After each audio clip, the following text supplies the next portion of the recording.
George Washington, the first President of the United States, encompassing his early life, military career, presidency, and legacy. Early life and background.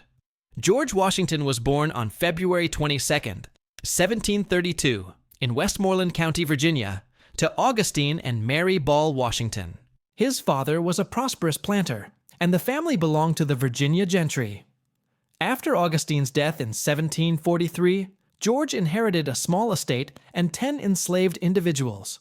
Due to limited formal education, he relied on self-study and practical experience to acquire knowledge and skills.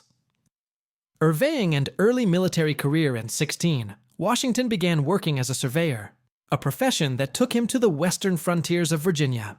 His surveying expeditions provided him with valuable knowledge of the land and frontier life. In 1752, he was appointed as a district adjutant in the Virginia militia, marking the beginning of his military career. During the French and Indian War, Washington gained experience and recognition. Despite early setbacks like the surrender at Fort Necessity in 1754 marriage and Mount Vernon in 1759, Washington married Martha Dandridge Custis, a wealthy widow, which significantly increased his social standing and wealth. He became the master of Mount Vernon, a plantation he would call home for the rest of his life role in the American Revolution. As tensions between the American colonies and Britain escalated, Washington became an outspoken critic of British policies. In 1775, the Second Continental Congress appointed him as Commander-in-Chief of the Continental Army. He led the army through the Revolutionary War, employing strategies that emphasized resilience and tactical retreats. Key victories at Trenton and Princeton boosted morale, and the eventual surrender of British General Cornwallis at Yorktown in 1781 marked the end of major hostilities. Presidency. After the war, Washington retired to Mount Vernon, but was soon called back to public service. He presided over the Constitutional Convention in 1787, and in 1789 he was unanimously elected as the first President of the United States. During his 2 terms, he established many protocols for the new government, including the formation of a cabinet and the policy of neutrality in foreign affairs. Farewell and legacy in 1796, Washington declined a 3rd term and published his farewell address, warning against political factions and entangling foreign alliances. He retired to Mount Vernon, where he died on December 14, 1799. His leadership set enduring precedents for the presidency and solidified his legacy as a unifying figure in American history. This overview captures the essential aspects of George Washington's life and contributions. If you would like a more detailed account or information on specific events, feel free to ask. Major laws passed during George Washington's presidency. Judiciary Act of 1789 established the federal court system. Supreme Court, district courts, and circuit courts created the position of Attorney General. Tariff Act of 1789, first major piece of legislation, created import taxes to raise government revenue and protect American industries. Residence Act of 1790 established Washington, D.C. as the permanent capital of the United States. Bank Act of 1791, charter of the first bank of the U.S., established a national bank to stabilize the economy. Part of Alexander Hamilton's financial plan, supported by Washington. Coinage Act of 1792 created the U.S. Mint and regulated coinage, established the U.S. dollar as the standard currency. Militia Act of 1792 allowed the president to call up the state militias in times of national emergency. Was important during events like the Whiskey Rebellion. Neutrality Proclamation, 1793, not a law, but an important presidential action, declared the U.S. neutral in the conflict between France and Britain. These laws and actions helped shape the foundation of the U.S. government and economy. How George Washington viewed his army. George Washington, the commander-in-chief of the Continental Army during the American Revolutionary War, held a complex, nuanced, and evolving view of his army. His perspective was shaped by his military background, personal leadership philosophy, deep sense of duty, and the often dire realities of 18th century warfare. Washington's relationship with his army was defined by a combination of admiration, frustration, responsibility, and respect. He saw his troops as both the backbone of the revolution and a fragile force that needed constant support, training, and encouragement. A reluctant general with a heavy burden. When George Washington accepted the command of the Continental Army in 1775, he did so with a sense of responsibility rather than ambition. He understood the magnitude of the challenge ahead.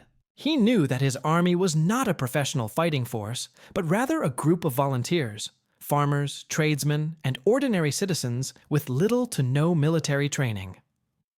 Washington saw this army not just as soldiers, but as a representation of the American cause, raw, unrefined, but full of potential.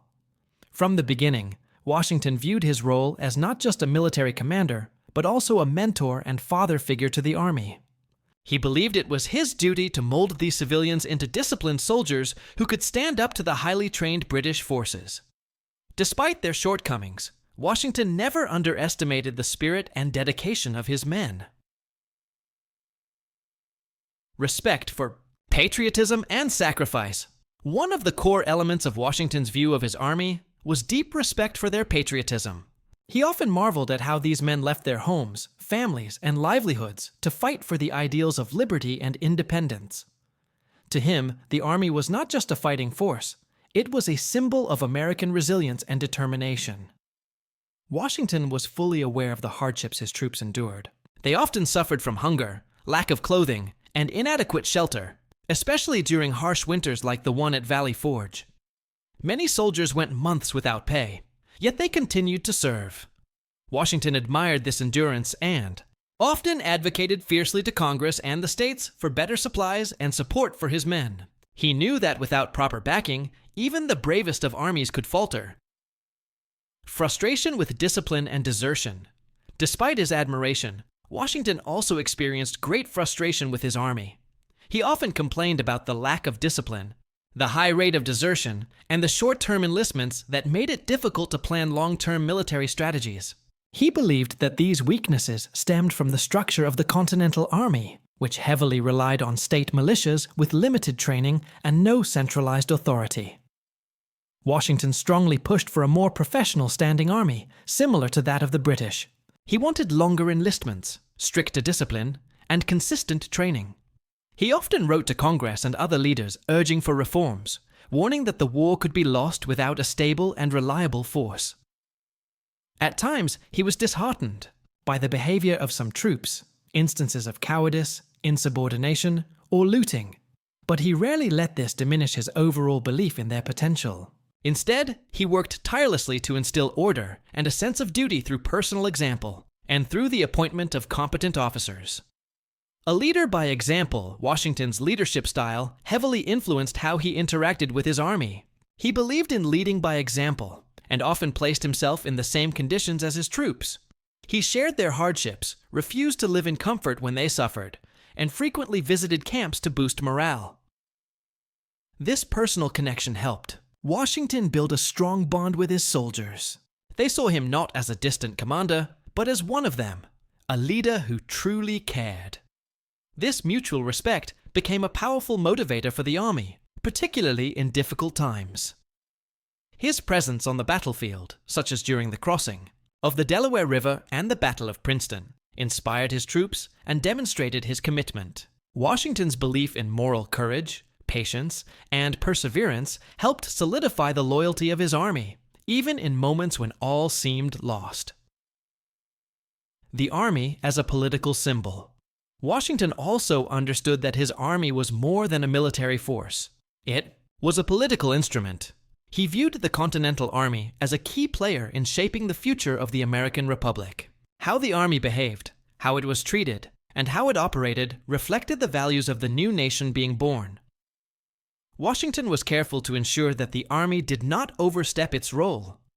He was wary of military power interfering in civilian affairs. After the war, when some officers considered pressuring Congress for back pay, Washington famously diffused the Newburgh Conspiracy by appealing to their sense of honor and patriotism. He reminded them that the military must always be subordinate to civilian government. This event illustrates how Washington viewed his army, not just as a means to an end, but as a symbol of the democratic ideals they were fighting for. He believed that the Army's conduct should embody the principles of the Revolution. Gratitude and farewell. At the end of the war, Washington's feelings toward his army were summed up in his farewell address to the officers in 1783.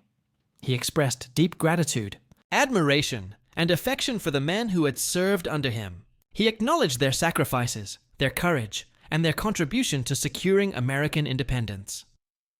Washington's emotional goodbye at Fraunces Tavern in New York City showed how deeply he had bonded with his army. It was not merely a professional relationship, it was personal. These were the men who had shared in the struggle, and in many cases, the suffering of creating a new nation. Conclusion. George Washington's view of his army was a blend of admiration, responsibility, and